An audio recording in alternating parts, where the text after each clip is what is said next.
আমরা একটি ইন্টারেস্টিং কথা শুনেছি, যেটা আসলে জামাতের সাবেক নায়েবে আমির কে নিয়ে তিনি কথাটি বলেছেন। একজন সংসদ সদস্য শাহজাহান চৌধুরী, তিনি বলেছেন যে সাঈদী শুধুরা নিজামীর কথা বলেছেন যে তারা কখনো স্বাধীনতার বিরুদ্ধে কথা বলেননি, সংসদে বলেননি, সেটা বলেছেন।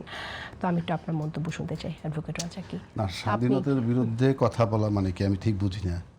আপনি জামাতের বিরুদ্ধে স্বাধীনতা বিরোধী শক্তি তারা, এই অভিযোগ কিন্তু 1971 সাল থেকে। এবং সবচেয়ে বড় ইন্টারেস্টিং একটা বিষয় এখানে, তারা 30 লক্ষ ওগুলো নিয়ে কম বেশি একটু ভিতরে, সেখানে আমি যাচ্ছি না, বাট লোক তো হত্যা হয়েছে। 30 লাখ না হোক, 2 লাখ হোক আর 5 লাখ হোক, লোক হত্যা হয়েছে। আবার বলা হয় 2 লক্ষ মা বোনের ইজ্জত লুটে দিছে। 2 লক্ষ না হোক, 50,000 হোক, হয়েছে তো।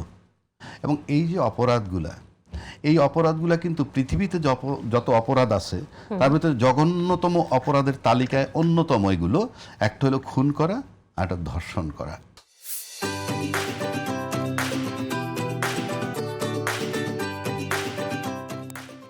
এখন আপনি যুদ্ধকালীন হোক আর যে কোনো, এই জামাতের বিরুদ্ধে এই অভিযোগটা আছে।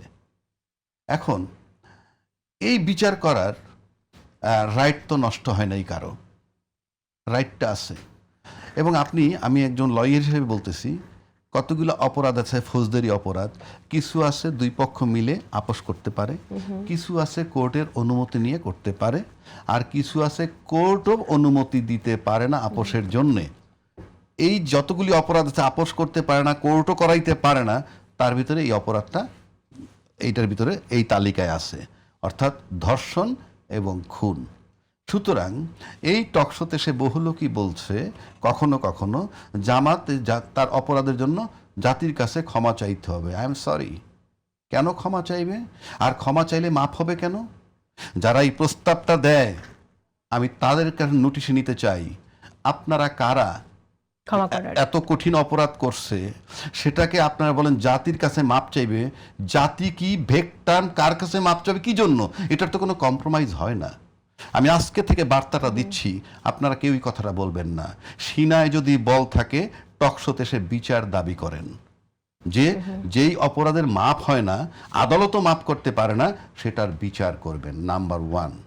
নাম্বার 2, 55 বছর যাবত এই অভিযোগ তাদের বিরুদ্ধে চলছে।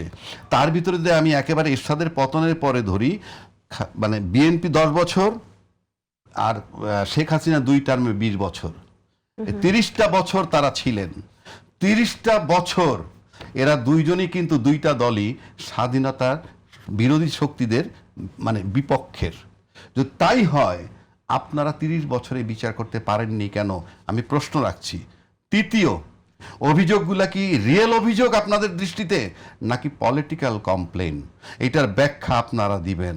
কারণ আমি বলছি, এই অভিযোগ যদি রিয়েল অভিযোগ হয়, মাফ করার কোনো সুযোগ নাই। আপনারা আমিও শেষ করে দিচ্ছি, মাফ করার কোনো সুযোগ নাই। আর যদি পলিটিক্যাল অভিযোগ হয়, তাহলে আপনারা কেন পলিটিক্যালি এই টার্মটা ব্যবহার করতেছেন? নাম্বার 3, যদি রিয়েল অভিযোগ হয়, আপনারা বিচার করতে না পারেন, ব্যর্থতার কথা আপনাদেরকে বলতে হবে, কেন বিচার করতে পারতেছেন না।